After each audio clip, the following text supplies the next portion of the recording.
మనం శంకర్ జయకిషన్ దగ్గరికి వెళ్ళడానికి ఇంకా టైం ఉంది. చిన్నపరెడ్డి గారి దగ్గర.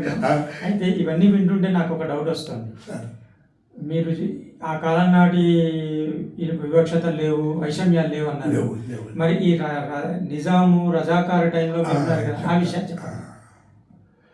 మేము థర్డ్ క్లాస్ చదువుతున్నాం సార్. అప్పుడు మా టెక్స్ట్ బుక్లు అన్ని బుక్కులలో అప్పుడు మాలుమాత్యామ, జాగ్రఫీ, హిస్టరీ, తారీఖ్ హింద్ అని ఉండేది, మన చరిత్ర ఇవన్నీ ఉండేది. అందులో శ్రీరామచంద్రుడు గురించే మొదలు ఉండేది. తెలుగు పుస్తకాలేమో మ్యాక్మిలన్ కంపెనీ వాళ్ళు ప్రింట్ చేసినవి. మద్రాసు వీరేశ్వరయ్య గారు కూర్పు అనమాట. మా టెక్స్ట్ బుక్లు అన్నీ కూడా ఇప్పుడు తెలుస్తుంది అవన్నీ. అప్పుడు వీరేశ్వరయ్య ఎవరో తెలియదు మనకి, ఈ మ్యాక్మిలన్ అంటే ఎవరు తెలియదు. తర్వాత తెలుసుకుంటూ వచ్చాను. నిజాం రెండో పేజీలో నిజాం ఫోటో, కలర్ ఫోటో ఉండేదండి.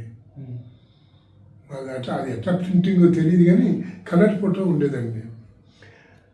మా మేనమామలు ఫ్రీడమ్ ఫైటర్స్, దళ సభ్యులు గన్ను పట్టుకుని తిరిగేవాళ్ళు ఆ రోజుల్లో. అందరూ తిరుగుతున్నారు. వాళ్ళు లెఫ్ట్ రైట్ అనుకుంటాం, మా ఊళ్ళోనే తిరిగేవాళ్ళు. కాంగ్రెస్ వాళ్ళు, కమ్యూనిస్ట్ వాళ్ళు, మా ఇవన్నీ కాంగ్రెస్ కుటుంబాలు. తర్వాత కమ్యూనిస్ట్ వచ్చింది. వాళ్ళని అనుకరించడం. మేమంతా బాల సంఘ సభ్యులం. ఊరు మొత్తం తిరగటం. ఈ బాల సంఘ సభ్యులు నరక కూపం ఈ నిరంకుశత్వపు నైజాం పాలన రైత అనే ఒక పాట. పచ్చాల కళకళలాడే కనకమ్మ కురిసే మా తెలంగాణ భూమిలోన. అందులో ఒక స్టాండర్డ్ చాలా బాగుంటుంది. పచ్చని పేరు అచ్చుపోసింది భూమి. మన ఒరిమండ్లు ఉంటాయి కదండి, అచ్చుపోసినట్టుగా ఉన్నాయట. పచ్చని పేరు అచ్చుపోసింది భూమి. ఈ పాటలన్నీ పాడుకుంటూ నేను తిరిగేవాడు. అన్నీ నోట్బుక్లో రాసుకుని, నోట్బుక్లో ఈ ఎక్సర్సైజ్ గీతలు కావు, తెలంగాణలు కుట్టుకుని ఒక అట్టా వేసుకొని, ఆ రోజుల్లోనే 1945 మేము చెట్లకు పూలు పోస్తున్నాయి, విమానాలు తిరుగుతున్నాయి మా ఊరి మీదుగా. చెట్లు కూడా వాళ్ళని తెలియదు మాకు. అది ఏంది పొరగాలి, మాకేం తెలుస్తుంది. అప్పుడు గోల్కొండ పేపర్ అట్టా వేసుకున్నామండి. 15 రోజులకు ఒకసారి వచ్చేది. మా సిరికొండ నుంచి మా సిరికొండ సబ్ ఆఫీస్ అనమాట. 15 రోజులకు ఒకసారి పోస్ట్ మ్యాన్ వచ్చేవాడు. ఇంత ఒక లెదర్ పెట్టుకొని వచ్చేవాడు. కాకి గుడ్డలు చూస్తే మాకు భయం. వీడు పోలీసు వాళ్ళే, వాడి ఏ ఉద్యోగాన్ని తెలియదు మాకు. కాకి గుడ్డలు అంటే పోలీసు వాళ్ళకే ఉంటాయి ఓ భయం.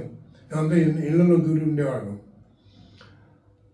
ఆ రోజుల్లో ఈ 3వ తరగతి పుస్తకంలో ఉన్న అన్ని టెక్స్ట్ పుస్తకాల్లో ఒంటేలు ఒక గంట కొట్టేవాళ్ళు. ఒంటేలు పోవడానికి అంటే మూత్రానికి. మా ప్రాంతంలో ఒంటేలు అంటారు. పాకిస్తాన్లో కూడా ఒంటేలు వాళ్ళు చూపిస్తారు. ఎక్కడ చదివా దొడ్డికి 2 ఏళ్ళు చూపిస్తారు. అంటే ఇక్కడి అవిభాజ్య భారతదేశం కదా అప్పట్లో. ఈ స్కూల్ చూస్తేనే ఆడుకున్నాయి పిల్లగాలి. అన్నీ చింపామండి.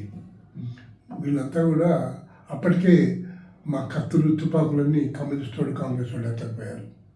మా దగ్గర కత్తులు ఎందుకున్నాయంటే, వెనకటి రోజుల్లో డకాయిట్స్ వచ్చి దోపిడీ చేసేవాడు కాబట్టి రక్షణ కోసం తుపాకులు, కత్తులు, కట్టాలు ఉన్నాయి మా దగ్గర. మా ఊళ్ళో 7-8 తుపాకులు ఉన్నాయి. అలాగే మా నాన్నగారికి, మా అమ్మగారికి కట్టం కింద ఒక తుపాకును, ఒక షేర్వాణి ఇచ్చారు. మా మేనమామలు వతందారులు వాళ్ళు. తాతగారు షేర్వాణి ఓ పుట్టెడు ఒడ్డు పెడితే తుపాకి, బర్మాన్ తుపాకి మందు కూర్చి పెట్టుకోవటం, ఆ కట్నం ఇచ్చి. ఇవన్నీ కూడా కమ్యూనిస్టులు, కాంగ్రెస్లు రాకి వెళ్ళిపోయారు. గొడవలు అవుతున్నాయి. ఇంకా పేపరు గోల్కొండ పత్రిక తప్పితే ఏం లేదు. గోల్కొండ పత్రిక పేపర్ అట్టా వేసుకున్నది మా మేనమా వచ్చినాయన. ఊళ్ళో సెంటర్లో పిచ్చి కొట్లు కొట్టారు. చదవకుండా పేపర్ తీశారు. చాలా విలువ పేపర్ అంటే ఆ రోజుల్లో చాలా విలువైంది. చదవకుంటే తీయడానికి వీల్లేదు. పిల్లలు కాబట్టి ఏదో అట్టా తీసుకున్నామని 4 దెబ్బలు వేసారు, అయిపోయింది. మేము ఈ నిజాం బొమ్మలన్నీ దింపుకొని పిల్లలందరి వాళ్ళు ఒంటేలు పోసేసరికి అన్నీ 60-70 మంది పిల్లవాళ్ళు అన్నీ చింపేసి అందరం గ్రూప్ 7-8 మంది పిల్లవాళ్ళు. మా ఫ్రెండ్ దగ్గర తుపాకి మందు ఉంది వాళ్ళ దగ్గర షికారు పోవడానికి. ఎడ్లకి, పశువులకి మందు పోయడానికి ఎదురు గొట్ట ఉండేది ఆ రోజుల్లో. అన్ని కషాయం నూరి అందులో పోసి నోట్లో పెట్టి బలవంతంగా అందులో తుపాకీ మంది కూర్చి మా సెంటర్లో ఊరి రాళ్ళు గుండెటి రాళ్ళు దొరికేది అప్పట్లో అన్నీ కూర్చేసి పటాలను పెట్టి ఫైట్ చేసేసాం. మా ఇంటి పక్కనే పొలాలు ఇప్పటికీ అలాగే ఉన్నాయి. పెట్టి పెద్ద పెరగి వేసేసాం ఆ రోజున. అది మా మేనమావుడికి తెలిసింది. వాడు కాంగ్రెస్ సపోర్టర్స్ అయినప్పుడు కూడా నిజాంని మీరు అలా తుపాకీ మందు పెట్టి కాల్ చేస్తే వాళ్ళు వచ్చి ఇల్లు దగ్గర పెడతారో ఎవరిని కొడతారో ఎవరిని తిడతారో మీరు ఎందుకు చేశారని చెప్పి మాకు బండలు ఎత్తారు. ఒంగోలు పెట్టి బండలు ఎత్తారు. ఆడ మీనా మా అక్క కొడుకు మా తమ్ముడు చెల్లెలు కొడుకుని ఏం చూడలేదు. మా వాళ్ళంతా పెద్ద మనుషులంతా కూడారు.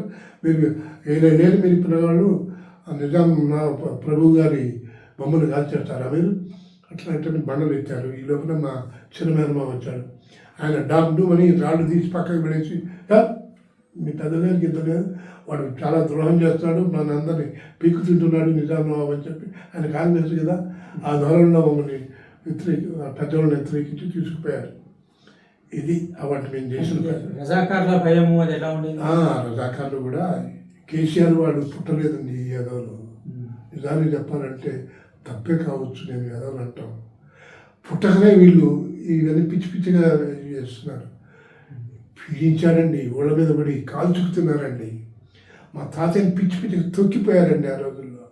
మా తాతయ్య లావుకుంటాడు, ఇంత పొట్టేసుకొని ఉంటాడు. అందరినీ చెట్ల కింద కూర్చోబెట్టారు, అందరినీ గెరవ చేసి పట్టుకొచ్చారు. మా మేనమామల కోసం తిరుగుతున్నారు వాళ్ళు. మా పట్టేళ్ళు కదా వాళ్ళు, గ్రామ పట్టేళ్ళు. రికార్డులు దెబ్బపోయారు. అప్పటికే కాంగ్రెస్ రికార్డులు దెబ్బపోయారు. గన్స్ ఇవన్నీ ఎమినిస్తుంటారు. మా దగ్గర ఉన్న ఆ కత్తులు కట్టాలని దెబ్బకొని పోయారు.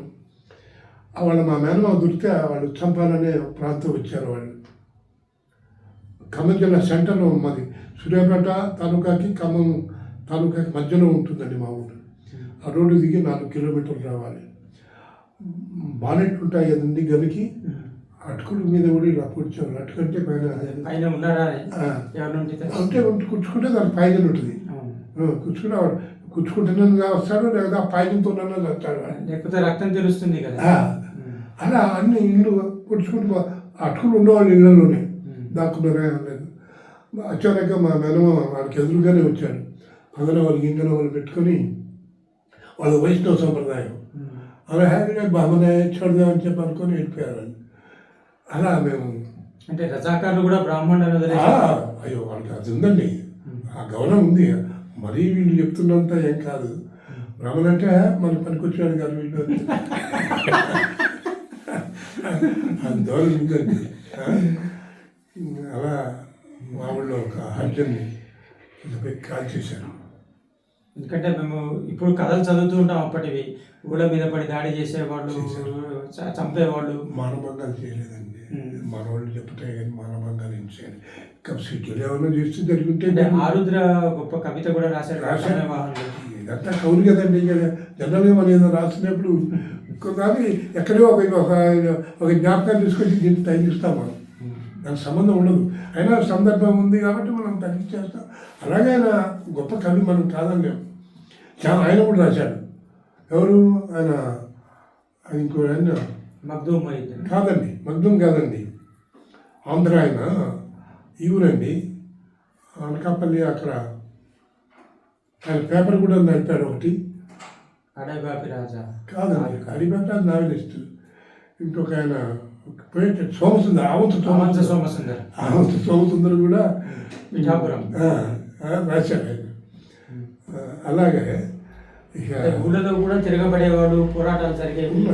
ఉన్నారు మా దగ్గరనే ఉన్నారండి. మా ఊళ్ళోనే ఒక 8-10 మంది కార్యకర్తలు తయారయ్యారు. జాల్గా జైలుకి పోయారు, గుల్బర్గా జైలుకి పోయారు. కొంతమంది ఒక 6-7 మేము స్వాతంత్రం కోసం పోరాడుతున్నాం అన్న విషయం కూడా తెలియని వాడు పాపం. ఒక అర్జునుడు, మిగతా వాళ్ళు ముదిరాజులు ఇలాగా. తర్వాత వాళ్ళ మీద ఒక వ్యాసం రాసి అంకితం కూడా ఇచ్చారు వాళ్ళకి. తాము స్వాతంత్ర సమరయోధులు అన్న విషయం తెలియకుండానే వాళ్ళు అమరులు అయిపోయారు. నేను పెన్షన్ ఇప్పిద్దాం ప్రయత్నం చేద్దామంటే అమరులు లేరు, అంతా పోయారు వాళ్ళు. పోలీసులు ఒక మాదిగతని కాల్ చేశారు. దాంతో జనం భయపడిపోయారు. ఆ చింత చెట్టు కాపాడాలని నేను చాలా ప్రయత్నం చేశాను. రైఫిల్ ఆ రోజుల్లో 303 వాళ్ళకు ఉండే పోలీసు వాళ్ళకి రైఫిలే ఇంత దూరం దిగిందండి. తోట కూడా ఇంత పొడుగు ఉండేది. చింత చెట్టు పెట్టి కాల్ చేస్తే వీడి పొట్టలో నుంచి పోయి ఇంత లోతు చింత చెట్టు ఇదైందండి. సరే ఆ చింత చెట్టు వాళ్ళకి డబ్బులు అవసరానికి అమ్ముకున్నారు ఊళ్ళో వాళ్ళు. మనం ఉంచబట్టి ఉంచుతారా? పైగా ఆయన ఫ్రీడమ్ ఫైటరు. లేదు వాళ్ళలో ఆ స్పిరిట్ తగ్గిపోయింది. డబ్బులు వస్తున్నాయి కదా, డబ్బులు వచ్చిన తర్వాత ఇంకా ఇవన్నీ ఎందుకుంటాయి. తర్వాత మేము ఇక భయపడిపోయామండి. ఇక్కడ మా తాతయ్య ఏమన్నాడంటే, మా తాతయ్య మా నాయనమ్మ, మీరు మా నాన్న ఒక్కడే కొడుకు మా తాతయ్యకి, మీరు ఇక్కడ ఉండొద్దు, పిల్లలు తీసుకొని వెళ్ళిపో. అది మా నాయనమ్మ గారు పుట్టింటికి కృష్ణా జిల్లా, మీరు అక్కడికి వెళ్ళిపోండి, మీరు అక్కడ మనవాళ్ళు ఉన్నారు, మా బామ్మదులు వాళ్ళతో చూస్తారంటే, మా అమ్మ వాళ్ళ మీరు కూడా వస్తుంది పోదా అంటే, మేము ఉన్నా ఒకటే పోయినా ఒకటే. వాళ్ళు వస్తారు, రజాకారులు వస్తారు, కొడతారు, చంపుతారు, పోతాం. కానీ మీరు పోవడానికి వీల్లేదు, వెళ్ళిపోమంటే పోయామండి. ఈనాటి కోదాడులో ఇప్పుడు ఈనాడు కోదాడు పెద్ద టౌన్ అయిపోయింది, బాగా పెరిగిపోయింది. నా జేబులో వెండి నగలు పెట్టారు, కొన్ని నగలు పెట్టి. చిన్నపిల్ల 2 జేబులు ఉండకపోయేది అప్పుడు, మాకు ఒకటే జేబు. అయినా ఇట్లా బొంగులు పెట్టుకునేవాళ్ళు. ఇలా ఇప్పుడు మా దగ్గర జిప్పులు బట్టలు లేవండి. జేబు ఇంత పొడుగు ఉండేది. ఏదో కొన్ని నగలు పెడితే నా దాంట్లో కూడా పెట్టారు, కొన్ని మా అమ్మ అట్లా భద్రపరుచుకొని. కోదాడు నిజాం మన స్టేట్లోనే ఉండే దాటి జగేపేట వెళ్ళాను. జగేపేట ఆంధ్ర, మెడ్రాస్ ప్రెసిడెన్సీలో ఉండే. ఆ నుంచి కృష్ణా జిల్లా మా తాతయ్య బళ్ళు పంపాడు. అక్కడ పోయి అక్కడ సంవత్సరాలు ఉన్నామండి. అక్కడే చదువు అయింది నాది. అక్కడ అంతా ఇప్పటికి కూడా పోతే నన్ను అందరూ ప్రతి ఇంటి వాళ్ళు నన్ను అభిమానిస్తారు. మా తమ్ముడు వచ్చాడని. ఆ రోజుల్లో ఉద్యమం రోజులు, తెలంగాణ ఉద్యమం రోజుల్లో ఒక మాట అన్నారండి, నేను చాలా బాధపడ్డాను. తెలంగాణ నుంచి రజాకారుల విధ్వంసం చూడలేక మేము ఆంధ్రాకి రెఫ్యూజీస్గా పోతే ఆంధ్ర వాళ్ళు మమ్మల్ని కిరాయిలు ఎక్కువ పెంచడం, మమ్మల్ని కొంచెం అవమానంగా చూడటం అని చెప్పారు. కానీ తప్పండి, అది చాలా గౌరవంగా చూశారండి. వాళ్ళకి మనుషులకు వచ్చే కష్టాలుగా పోయి చాలా కష్టాలు పడుతున్నారని చెప్పి చాలా గౌరవించారండి. వాళ్ళు ఎడ్లు కట్టేసుకున్న కొట్టాలు కూడా మనకి ప్రొవైడ్ చేశారండి ఉండటానికి. ఇల్లు సగం ఇల్లు పెద్దవి ఉంటే ఇల్లు కూడా ఖాళీ చేసి ఇచ్చారండి. ఆ ఉద్యమానికి అవసరమైనవి కొంచెం బాగా టెంప్ట్ కావడానికి అటువంటి మాటలు చెప్పడం చెప్పారు. అది నేను అదే భావిస్తున్నాను. అలా చేయలేదండి. నేను ఇప్పటికి కూడా ఇన్సల్ట్గా భావిస్తున్నాను. ఏ మొహం పెట్టుకొని మళ్ళీ అంత మాట అని మన వాళ్ళు ఉద్యమంలో మళ్ళీ ఆ మాట పడి వాళ్ళు మన ఎందుకు ఎక్స్క్యూజ్ చేయాలి వాళ్ళు మళ్ళీ? మీరు ఉద్యమం, తెలంగాణ ఉద్యమం కోసం మీరు పోరాడుతూ మేము మిమ్మల్ని అవమానించామని, రెంట్లు పెంచామని, మిమ్మల్ని మంచిగా చూసుకోలేదని మీరు చెప్పారని అంటే నా మొహం ఎక్కడ పెట్టుకోవాలి నేను? అంటే ఎంతకాలం అయిపోయిందంటే ఇలా నిజము తెలిసిన వాడు మాట్లాడేవాడు లేకపోవడంతో ఈ యంగ్ జనరేషన్ ఏది చెప్తే అదే నిజం అనిపిస్తుంది. తప్పండి. అయితే నాకు ఇంకొక డౌట్ ఏంటంటే, ఈ పోలీస్ యాక్షన్ జరిగింది. పోలీస్ యాక్షన్ జరిగిన తర్వాత కూడా ఇంకా మారణ హోమం చెలరేగింది. సాయుధ పోరాటం తెలంగాణ వాళ్ళు ఏమనుకున్నారంటే, మన కమ్యూనిస్ట్ సోదరులు కాంగ్రెస్ వాళ్ళు విడ్రా అయ్యారు. ఇక పోలీసు వాళ్ళని బట్టి కమ్యూనిస్ట్ వాళ్ళని వేటాడుతున్నారు. కమ్యూనిస్ట్ వాళ్ళు చేసే పెద్ద పొరపాటు ఏంటంటే, ఆ శాపం ఇప్పట్లో పోదండి. ఆ శాపం మొత్తం మీద కమ్యూనిజానికి అవకాశం ఉంది, ఎప్పుడు ఉందో తెలియదు. ఎందుకంటే వాళ్ళ భావాలు, వాళ్ళ ఆలోచన ధోరణి ప్రజలకు అనుకూలంగా ఉన్నాయి కాబట్టి. జాతీయవాదుల్ని, సంపన్నుల్ని, కొంచెం మాటకారులని, కొంచెం డబ్బున్న వాళ్ళని ఏరేశారని మాత్రం కాల్ చేశారు. నిరమోగ మాట అలా మా తాతయ్యని కూడా చూశారు, మా నాయనమ్మ తమ్ముడిని, మా బంధువుని. ఒక ఊళ్ళో 5 మందిని చెప్పారు, ఒక ఊళ్ళో 5 మందిని చెప్పారు. ఊళ్ళో కొంచెం తలకాయ లేపుతున్న వాళ్ళని లేపేశారండి. ఏమనుకున్నారంటే, వాడు 40 లక్షల మందిని చంపించారంటే స్టాలిన్ గవర్నమెంట్ ఆయన నిలవడానికి, నేను ప్రభుత్వం చేయడానికి ట్రాట్స్కీని కూడా లేపేస్తాడు కదా. పెద్ద ఇంకా మైకోవిస్కీని కూడా దాంట్లో ప్రవాసం పోతాడు. మైకోవిస్కీ కూడా ఇలా తల వంచి లొంగిపోయాడు. లెనిన్ కూడా ఏం మాట్లాడలేకపోయాడట. లాస్ట్ నేను చదివాను. ఆయన విధానాలకి గాంధీ గారిని ఎట్లా చేశారో అక్కడ అట్లా కూడా చేశారు. గాంధీ గారిని వల్లభాయ్ పటేల్ ఎవరు లెక్క చేయలేదని లాస్ట్ నౌకాలు వెళ్ళిపోయాడు ఆయన పాపం.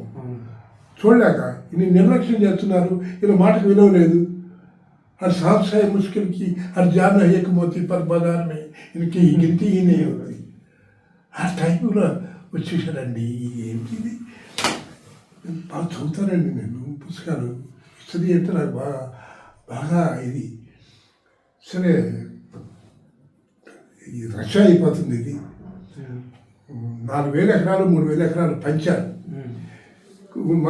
నాకు కూడా మా తాతయ్య ఒక వడ్లతన దగ్గర భూమి కొన్నాడండి, 6 ఎకరాల భూమి. అది ఎప్పుడు కొన్నాడో ఎప్పుడు కాగితం ఉంది మా దగ్గర, మా తాతయ్య దగ్గర ఉంది. ఓ లీటర్ వచ్చాడు, ఓ తాలూకా లీటర్ వచ్చి ఈ భూమి ఆ వడ్లోది కాబట్టి మీరు వడ్డీలోకి ఇచ్చి మీరు పెచ్చు వడ్డీలు వేసుకొని మీరు కొన్నారు అని చెప్పి ఉంచుకుంటే మా తాతయ్య అన్నాడు, మీరు ఎట్లా ఉంటే అట్లనే చేసుకోండి, అదేం లేదు, ఇది కాగితం చూడండి అని చెప్పి ఆ వెంకటరెడ్డి గారు తీసుకొచ్చి ఇచ్చాడు. ఆ వెంకటరెడ్డి గారు చదివింది 9th కానీ ఆయన హిందూ పేపర్ చదివేవాడు. ఆయన కాగితం చదివి ఆ వడ్ల ఆయన తిడతాడు, ఏమే అన్నీ వడ్డీలకు పెచ్చులు వేసుకొని కొన్నాడని ఇచ్చాడేంటి, ఆయన కాగితం రాసి ఇచ్చాడు కదా, నగదు డబ్బు ఇచ్చాడు కదా, నువ్వు నీకు ఇచ్చాను వీలేదు, వాళ్ళకే ఇప్పుడు మా భూమి మాకు ఇప్పుడు చెప్పాడండి. ప్రతి గ్రామం భయకంపితులైపోయారు. తెల్లవాడితే ఏ ఊళ్ళో కాల్పులు అవుతాయో, ఏ ఊళ్ళో ఎవడు చేస్తాడో, ఏ బంధువు చేస్తాడో, ఏ స్నేహితుడు చేస్తాడో, చాలా ఘోరంగా ఉందండి పరిస్థితి. ఏమన్నాటివి సోవియట్ రష్యా అప్పుడు చైనా లేదు, పెద్దగా వాడుకోవడం లేదు మాకు. సోవియట్ రష్యా స్టాలిను లెనిను అది ఇది ఇవే కొడుతుంటే వాడిగా ఇన్ని ఊళ్ళండి. అప్పుడు 1950లో నేను ఖమ్మం చదువుకోవటానికి పోయాను, 5th క్లాస్కి. మా హాస్టల్ నిండా సగం మిలిటరీకి క్యాంప్కి ఇచ్చాము, ఖమ్మం హాస్టల్ అని. మరి మాకు వసతి లేని మమ్మల్ని పంపడానికి మా వాళ్ళు పంపించడానికి వీల్లేని కాలం అది. అప్పుడు హాస్టల్ పెట్టారు, 1930లోనే పెట్టారు. మన పిల్లలు చదువుకోవాలి, నిజాం నవాబు దగ్గర ఎంతకాలం మనం బానిసలుగా బతుకుతాం, మన పిల్లలు చదువుకుంటే గిరిదావరి అయినా పర్వాలేదు, ఆ గిరిదావరి అయితే మనం అంతా బతుకుతాం అని. ఆ ద్వారా గిరిదావరి అంటే గొప్ప పోస్టు, ఇక తహసీల్దార్ గిరిదావరి ఏం లేదు, లేదా వకీలనే కావాలి. ఇన్స్పెషల్ అంటే 7th క్లాస్ చదివితే అప్పుడు ఇన్స్పెషల్, దాన్ని ఇన్స్పెషల్ అనేవాళ్ళు. మనం ఏం స్పెషల్ అంటాం, వాళ్ళు అంటాం. ఆ 7th చదివిన తర్వాత ఆ వకీల్ కోర్స్ ఏదో ఉంటుందటండి, అది పాస్ అయితే కోర్టులో ప్రాక్టీస్ చేసుకోవచ్చు. ఆ రోజుల్లో 90% ఇన్స్పెక్షన్ పాస్ అయిన వాళ్ళు, బిఎన్ చేసిన వాళ్ళు ఎవరు లేరు. అంతా అదొక రకం నిజాం పెట్టుకునేది ఒకటి ఉంటుంది చూడండి, అట్లా పెట్టుకొని నిల్చుంటారే మంత్రులు వాళ్ళు, అటువంటి టోపీలు పెట్టుకొని ఉండేవాళ్ళు, పోలీసు వాళ్ళు ఉండేవాళ్ళు అండి. డిఎస్పి శ్రీనివాసరావు అని కమాస్ పక్కనే డిఎస్పి ఆఫీస్. రోజు శవాలు చేశారు, రోజు చూసేవాళ్ళం అండి మేము. చిన్న పొట్టేగాళ్ళు, ఇంత పొలగాళ్ళు. ఎవరు చంపారంటే కమ్యూనిస్టులు చంపారు. నా ఫ్రెండ్స్ తండ్రులు కూడా చంపారండి. ఒక ఊరి పోయి వెంకటే ఊరి పోయి 5గురిని ఇట్లా మా అన్నయ్య అత్తగారాలని వాళ్ళని అలా ఎక్కడ చెప్తున్నాను కదా, డబ్బున్న వాడిని, వ్యక్తిగత ద్వేషం ఉన్నవాడిని, కొద్దిగా జాతీయవాదిని, ఊళ్ళో కొద్దిగా తలెత్తేవాడిని ఆ మనకు ఎత్తారు కదా, వీళ్ళందరినీ లేపేశారండి వాళ్ళు. మంచి మంచి వాళ్ళంతా పోయారు. అలా రజాకారులేమో చంపలేదు కానీ మొదట్లో కొట్టేవాళ్ళండి, చిత్రహింసలు పెట్టి కొట్టి అక్కడ పడేసి వెళ్ళిపోయేవాళ్ళు.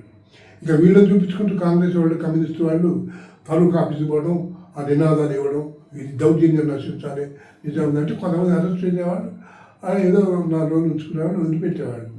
మొత్తం మీద రజాకారులు చాలా బీభత్సం చేశారు కానీ మన ప్రాంతంలో అయితే ఇక్కడ చేయలేదండి. జరిగిందంతా మరాఠవాడ, ఈ 4 ఏళ్ళు గుల్బర్గా మనకే కదా, బీజాపూర్ అయినా ఉండేది, 4 ఏళ్ళు జాలనా ఇవన్నీ ఉన్నాయి కదా, ఆ ప్రాంతంలో జరిగినాయని మన దగ్గర ఇది లేదు.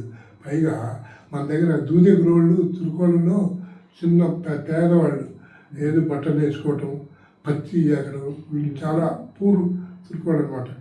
వాళ్ళు కూడా మాకు విధేయులుగానే ఉన్నారు కానీ తల ఎత్తలే. తురుకోవడం మాది రాజ్యం. అనంత్ మాలిక్ అని ఎవడు అనలే. అనంత్ మాలిక్ అనేది వాడు ఒక జాగీర్దారు ఉండేవాడు భీమినగర్, బహదూర్ యాదవ్ అని. వాడే మాది వాళ్ళందరినీ కూడా లేపేసి అంతా అనంత్ మాలిక్ అంటే ప్రతివాడు నిజాం నవాబే, ప్రతివాడు నవాబే అనే దాన్ని వాడు పెడితే అది నిజాం కోపం వచ్చి వాడిని బయటకు ఇస్తాడు. వాడిని తర్వాత అరబులు వచ్చి ఏదో భజనాలు ఏదో చేసి వాళ్ళు తీసుకొస్తారండి. తర్వాత వాడు కూడా ఏదో పాయిజన్ ఇచ్చినట్టుగా సడన్గా చచ్చిపోతాడు ఆయన. ఏదో ఒక పార్టీ పోయి డిన్నర్ పోయి చచ్చిపోతాడు. సరే, ఇవన్నీ తర్వాత జరిగినాయి అనుకోండి. కమ్యూనిస్టులు అయితే చాలా బీభత్సం. మిలిటరీ వాళ్ళని ఏరివేయడం అనేది ఒక రకమైన సమంజసం. రజాకాలు చేసిన దానికంటే కూడా నిజం సార్, కమ్యూనిస్టులు ఎక్కువ చేశారండి. రజాకాలు మన తెలంగాణలో చంపిన వాళ్ళకంటే కమ్యూనిస్టులు ఎక్కువ చంపిన వాళ్ళే కమ్యూనిస్టులే ఉన్నారు వాళ్ళు. సో అందుకని తర్వాత చరిత్రని తిప్పేసి సైనిక చర్య ప్రజా పోరాటాన్ని అణిచివేసిందని చరిత్రని తారుమారు చేశారు. అది అంటారు. ఇప్పుడు తెలంగాణ విముక్తం కాదు, ఆయన విముక్తం చేసేది ఏంటి? సాయుధ తెలంగాణ పోరాటం అంటారు వీళ్ళు. విన్నారా? మీరు ఒక పుస్తకం చదవండి సార్, మీ దృష్టికి వచ్చిందో రాలేదు. నల్లా నరసింహుడు అనే అతను కమ్యూనిస్ట్, అతను బుక్ రాశాడు. సిపిఐలో పోయాడు ఆయన. విశ్వనాథ్ దొర పేరు విన్నారా మీరు? తెలంగాణ విశ్వనాథ్ దొర. వాడు ఎంత దౌర్జన్యకారుడు అంటే దొర, వాడు ఇక్కడ నవాబుల అన్ని తోటలు ఉండేది. జాంబాబు ఆ తోట ఇవన్నీ ఉండేది కదండి. మన ఇప్పుడు జగజీవన్ రామ్ కాలేజ్ ఉంది, Venkataraman mission college, Ambedkar college ఉంది, అది కూడా తోటే. హైదరాబాద్లో చాలా ఉన్నాయి తోటలు అట్లా, జాగీర్దారు నవాబులై. హైదరాబాద్లో జాగీర్దారులు తోటలు పెంచినట్టుగా వాడు కూడా పెంచాలని ఒక కోరిక విష్ణువు దొరికి ఇంజనీర్ తీసుకొస్తాడు, అగ్రికల్చర్ ఆఫీసర్ని తీసుకొచ్చి చూపిస్తాడు. మీ భూములు ఎందుకు పనికిరావండి, ఈ 1000 ఎకరాలు పనికిరావు, ఈ తోటలు పనికిరావు, ఈ పక్కోడు ఈ బ్రాహ్మణుడు ఉన్నాడే ఈ భూమి మనకు వస్తుంది అన్నాడు. బ్రాహ్మణాన్ని పిలవమంటాడు దొర. అంటే ఆయన సంచారం పోయాడు, అడుగు పాపం బతుకున్నాడు, సంచారం చేసుకొని బతుకుతున్నాడు. ఆ బాబునాయన వచ్చిందా కాగలేదు, బాబునాయన పర్మిషన్ లేకుండా తోట వేసేసాడు. 6 నెలలకు వచ్చాడు ఆ బ్రాహ్మణుడు. అందరు తెలిసింది. పోయి ఏంటండి నా తోటని నా భూమిలో మీరు వేసారు ఏంటి అది అంటే, దున్నవాడిదే పోవాయి భూమి అన్నాడు. నేను సరదాగా అన్నాను, ఒక కథ కూడా రాశాను. కమ్యూనిస్ట్ గారి స్లోగన్ కాదు దున్నేవాడిదే భూమి, త్వరలో స్లోగన్ అది. దున్నేవాడిదే మీదని మీరు అనుకుంటున్నారో, ఇట్లా పిడికిడి పెట్టి ఇట్లా అంటాం కాదు, అది విష్ణువు ద్వారా స్లోగన్ అది. పర్మిషన్ లేకుండా వాడికి ఒక పేద బ్రాహ్మణుడిది దున్ని తోటేశాడు. తర్వాత బాంబులో ఏడ్చినా కూడా వెళ్ళిపోయాడు, వాడు ఊరు వదిలిపెట్టి వెళ్ళిపోయాడు. అప్పటికే పిల్లలు కాలం చేసిందో మరి ఏమైందో అయిపోయిందో తెలియదు, వెళ్ళిపోయాడు. అటువంటి వాడు పైగా పంచాయతీ కూడా దొర మనుషులు పెట్టి బ్రాహ్మణ పెద్ద మనుషులు కూడా దొరవాడిని నియమిస్తాడు. వాడి పరిష్కారం దొరవాడి మనుషులు పెద్ద మనుషులు అయితే వాడికి దొరకే సపోర్ట్ చేస్తారు. బ్రాహ్మణులు ఏడ్చుకుంటూ వెళ్ళిపోతాడు. ఇక అట్లా చాలా చేశాడు. చాలా ఈ ఎదవల అసలు నిజాం వాస్తవంగా మొదలు తీవ్రంగా స్టేట్మెంట్లు కూడా లేవండి. నేను నిజాం అభిమాని. నేను ఎందుకంటే ఆయన గురించి మేము పాఠాలు చదివాము. నిజంగా అలా ఈ మత విచక్షణ ఇవన్నీ ఉన్నాయనుకోండి, రామాయణం తారీఖు హిందీలో రామాయణం పాఠం ఎందుకు పెడతాడండి ఆయన? రామాయణం పాఠం పెడతాడు ఆవిడ? మత విద్వేషాలు లేవండి ఆవిడ.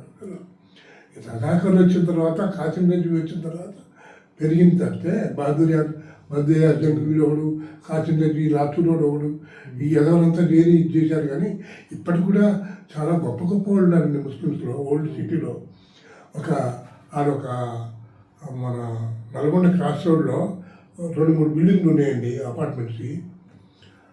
నేను అడిగిన, ఏం మాస్టర్ గారు ఆయన టీచర్గా చేశారట. రజాకార్ ఎవరు మీరు పాకిస్తాన్ పోలేదేంటి? మీరు ఒక మంచి మనిషి ఆయన స్వేచ్ఛ ఇచ్చాడు నాకు. మరి మీరు పాకిస్తాన్ పోలేదేంటి? మరి మీరు ఎలా ఉన్నారు, ఇవన్నీ ఎట్లా కట్టారన్న. ఇదో సుబ్బారావు గారు పోకిటి ముందు ఆ కొడుకులు, ఆ లేవు అనే కొడుకులు వాళ్ళు పోయారు తప్పితే మంచి వాళ్ళు ఎవరు పోలేదండి. మాకేం భయం? మేము ఎందుకు పోవాలి? పాకిస్తాన్ ఎందుకు పోవాలి? మేము ఇక్కడే పుట్టాం, ఇక్కడే పెరిగాం, ఇక్కడే పోతాం, ఇక్కడే ఉండాలనుకున్నాం. చాలామంది ఉన్నారు నాలాంటి వాళ్ళు. వాళ్ళు ఎదవరు పోయారు, భయం పుట్టుకున్న వాళ్ళు, ఆ ఎదవ పనులు చేసిన వాళ్ళు వెళ్ళిపోయారు. ఇప్పుడు చాలామంది చక్కటి వాళ్ళు ఉన్నారు, ఇప్పటికీ మంచి కుటుంబాలు ఉన్నారు. చాలా మనం అంటే మన పైగా కాంగ్రెస్లో ఉన్నారు, కమ్యూనిస్టులో కూడా కొంతమంది ఉన్నారు. ఇప్పుడు ఆయన ఉన్నారు కదా మొయిన్ నవాజ్ అని, ఆయన కాంగ్రెస్ పార్టీకి సంబంధించిన వాడే. రాళ్లతో మీకు మజారా హిల్స్లో రాళ్లతోనే ఇల్లుంది, గుట్టుమన్నాడు. ముక్కలతో కాదు, సహజంగా ఏర్పడ్డ గుళ్ళతోనే ఇల్లు ఏర్పరచుకున్నాను నేను. చాలామంది చూసి వస్తారు ఆ ఇల్లు. అలాగే నా ఉద్దేశంలో రజాకారులు చేసిన దానికంటే, రజాకారులు ప్రజల్ని భయకంపితులు చేసిన దానికంటే కమ్యూనిస్టులు చేశారండి. తెల్లారులేస్తే ఎవడు ఇటు భూములు గుంజుకుంటున్నది, ఇటు చంపేస్తున్నది. ఇది మా రాజ్యం, సోవియట్ రష్యా, ఇదంతా ఇది మాది పర్మనెంట్, మేమే నీళ్ళలో అనుకున్నారండి. వీళ్ళు వెళ్ళి అక్కడ స్టాలిన్ని కలిశారట. కలిస్తే సహాయం కావాలి, మేము సాయుధ పోరాటం చెప్పాను కదా, మ్యాప్ తీసుకొచ్చి అన్ని చూపించి మీ దగ్గర ఎమ్యూనిషన్ ఏంది, మీకు రక్షణ ఏముంది, ఎట్లా ఉంది అంటే పనికిరాదు, ఇమీడియట్గా విరమించుకోమని అన్నారు. తీరం లేదు, ఏం లాభం లేదు, మీకు రక్షణ లేదు, మీకు అవకాశం లేదు, ఎందుకంటే చెప్పండి. వీళ్ళ దగ్గర ఉన్నాయండి అన్ని మామూలు ఇదండి. రజాకారుల దగ్గర ఉన్నాయని మామూలు కత్తులు, బర్మార్తి బాగులు, మందు కూర్చుకోవడం పెట్టుకోవడం. మందు కూర్చాలంటే 20 నిమిషాలు పడుతుంది ఒక్కోదాన్ని. ఒకటి కాల్చి మళ్ళీ కాలవటాలంటే 20 నిమిషాలు పడుతుంది, గంట. ఇవన్నీ తుప్పు పెట్టక్కర్లేదు. మా దగ్గర నుంచి చెప్పిన కత్తులని ఇవన్నీ పట్టుకొని రజాకారులు పెట్టుకొని తిరిగారు. ఇంకొకటి కూడా చెప్పాలి, రజాకారులతో తురకవాడు కాదండి, అంతమంది మానవాళిలు, అంతమంది దగ్గర ఉన్న మానవాళి, పేదవాళ్ళు, పేదరికం మనం ఇదైపోతారు. తుర్క మతంలో కూడా దిగారు, ఇస్లాంలో మారారు కొంతమంది. మారిన వాళ్ళు కూడా రజాకారులు దిగి ఇదే బాగుంది, వెళ్తుంది, పొట్ట వెళ్తుంది, చాలు ఇక మనం ఎందుకని చెప్పి మన వాళ్ళే ఎక్కున్నారండి. చేసినంత మన వాళ్ళే. తుర్కోడు తక్కువండి రజాకారులు. ఏదో ఈ ఉంది కదా, ఈ గుట్ట ఏదో ఉండేవాడి మౌలాని గుట్ట, రజాకారు అడ్డంతా అక్కడే. మౌలాని గుట్ట పక్కన ఉన్న ఇళ్ళని రజాకారు అడ్డారు. ఏదైనా కాచినాడు మీటింగ్ పెడితే అక్కడే వాళ్ళు చెప్తారు ఇప్పటికి కూడా. हमारे रजवी जो है यही मीटिंग में वगैरह करते थे इनसे పట్టుండేవాళ్ళు. మీకు ఉర్దూ బాగా వచ్చా? నేను 4th 5th వరకు ఇంగ్లీష్ ఉర్దూ అండి. అదే ఎందుకంటే వగైరా అంటారు, వగైరా అంటాం, చాలా ఉన్నాయండి అటువంటి పదాలు. వగైరా లతా మంగేష్కర్ కూడా నేర్పారు, అదే చెప్తారు ఒక చోట. దీపక్ బగైర్ కైసే పర్వానే జల్ రహే హై, ఇవన్నీ ఉర్దూ పదాలు నేర్చుకుందట ఆవిడ. మా పంతులు యూసుఫ్ అని ఉండేవాడండి. నేను పటేల్ మేనర్ ఉండి కదా, నేను మాలి పటేల్, పోలీస్ పటేల్ మేనర్ ఉండి. నేను ఇప్పటికీ మా దగ్గర మొహద్దం మాది, మొహద్దం కొత్తవారి అని పోలీసు వాళ్ళు పిల్లలు ఉంటాయి చూడండి, ఇత్తడి, అలాగే మా దగ్గర ఇప్పటికీ దాచిపెట్టాను. జ్ఞాపకంగా ఎవరికైనా మనకి వస్తుంది. మన బి నరసింహరావు గారు లాంటి వాళ్ళు ఎవరన్నా తెలంగాణ సబ్జెక్టు మీద సినిమా తీస్తే ఈ మొహద్దం పటేల్ క్రియేట్ చేస్తే ఒక పాత్ర అంటూ ఉంటే అది పెట్టుకోవచ్చు, బాగుంటుంది అండి. నేను చెప్తుండే సార్, నేను కమ్యూనిస్టులు వాళ్ళకు అత్యాచారాలు అవన్నీ చాలా చూశారు, చాలా ఉన్నారు. పైగా కమ్యూనిస్టులు పోలీసు వాళ్ళు కాల్ చేసిన వాళ్ళు కూడా ఎట్లా దొరికారంటే ఈ వ్యభిచారం వల్లనే. ఈ ఊళ్ళలో ఎవరితో దాని మీద ఊరుకోవటంలో దాన్ని కీప్గా ఉంచుకొని రహస్యం తిండి ఇట్లా ఉండే, దాంతోనే వీళ్ళంతా చిక్కిపోయారు, పెద్ద పెద్దవాళ్ళు చిక్కిపోయారు. కానీ మన ఇండియన్ ఆర్మీ అందరినీ ఏరివేసింది కదా, 2 ఏళ్ల పాటు మొత్తం అంతా వేసేసింది. అయితే ఇక్కడ మనం ఒక చిన్న విరామం తీసుకుని, విరామం తర్వాత ఈ సినిమాలు, సాహిత్యము వాటి గురించి చర్చించాం.